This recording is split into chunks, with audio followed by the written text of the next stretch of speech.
And what do you think about some aspect of masculine development or the masculinity that people do not talk about, or that people may not look in a good light nowadays, but do you think that should be more developed or more talked about? Yeah, I think definitely it should be talked about. It should maybe defined. It should be everybody puts everything in one basket about masculinity, and you hear all about toxic masculinity and all that. But what really means that, right? So I think the topic is very interesting to study.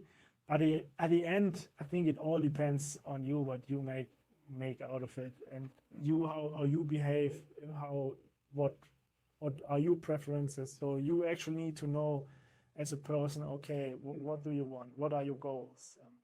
How do you get there?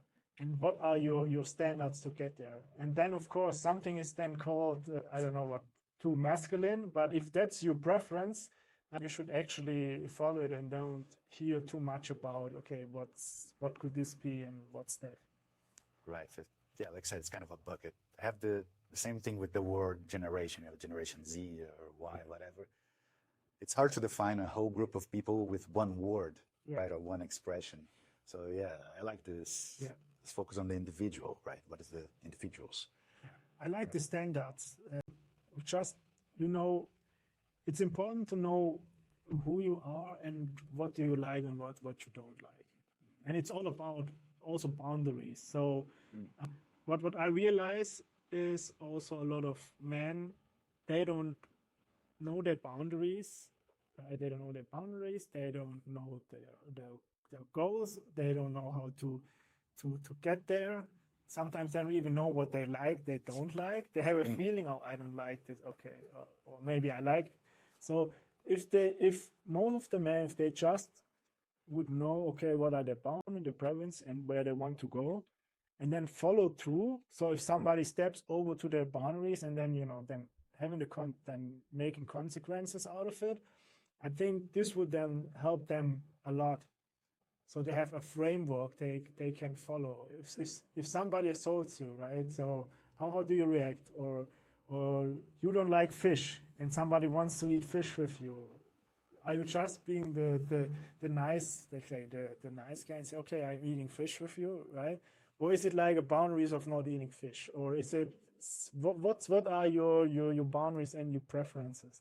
And then it's just up to you to follow through, and then I think this will help you a lot. And if this then called masculinity or whatever it is called, yeah, then so be it. But it's like your own rules, your own barriers and preferences.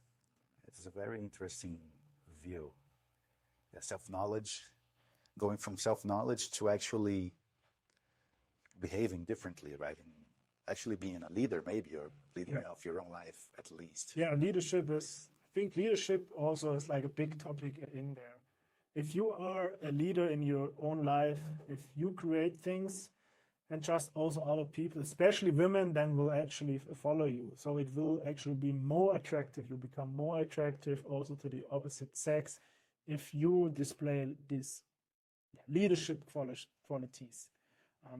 And then just creating things and then bringing people to your life instead of always following just others. And then, of course, then you need to kind of do what they want to do. But if you create your own things, then people are coming to you instead. And then it's actually, I think, more easier. Then because you can do whatever you want, and then you have people want to join. If they don't want to join, okay, they're not. But you are still doing the things and being the leader of your own life. Right. And this ties in with what you said, that you host events. Yeah. And do you think this is, well, of course, it's an expression of leadership. Yeah. But do you think this is something that every person, every social person should aspire to? Do you think it's a nice goal for people to have, or at least to try once? What do you think of hosting events? Yeah, I think for me personally, it's a very, very big point in order to just grow my social circle the way I want to. So I use the events. I did a lot of different events in the past, from charity things to connecting influencers, models, and photographers together. then did yoga events, sporty events.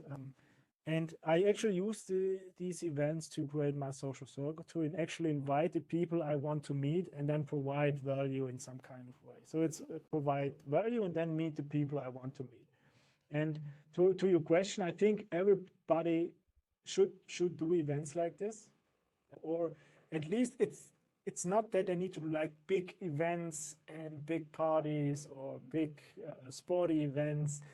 They can start just by doing small things, like getting out a group to have drinks at some place. Like they can start small. It's not event sounds like very big, like the world event. Okay, I need to do this big event and so on. You can do this if you enjoy it, but it's more about just being the leader and organizing also small things. If it's like cooking together, is it going to a concert, or is it going to a bar to play cards, or karaoke, whatever you like to do. You could even start do small social gatherings, I would call it, instead of like a big event. Social gatherings, you just get different people together that you met somewhere, and then you invite them out. And then you start small. If you then go bigger, and at some point you think, hey, I really enjoy this, and I saw some guy throwing a charity event, or like a yoga event or whatever, and you think you want to do something like this, then of course it needs a little bit more preparation, a little bit more work to it. But then you can actually then also show a lot of qualities, a lot of leadership qualities that then brings people, let's say more high value people into your life, and they want to take part of these things. So I definitely recommend doing it, but you can start small and then grow if you like doing it, and then maybe then have own ideas. Right. And you usually try to throw events, even if you're new in a city. When you arrive in a city, you'll see if there is an opportunity to do something that's actually you pursue actively. Yeah. I do this actively, but it's not that I do it like big events like immediately. I just figuring out a little bit the vibe. I'm figuring out the people. Then I talk to people, what would they like, and then what would I like, and then I will set something together. And I have a certain system in place where I can do the things very, very quickly, because I have done it several times. So I know exactly how to invite the people, where to find the people. Maybe they are warm, I talk to them. And then of course there's also a lot of people you might find on Instagram that you want to connect with, and these then are you inviting cold. And I have like a certain system you then can follow through and actually then get people together to an event like this. That's like a whole different technical thing, but at the end the goal is the same: getting people out and having a great time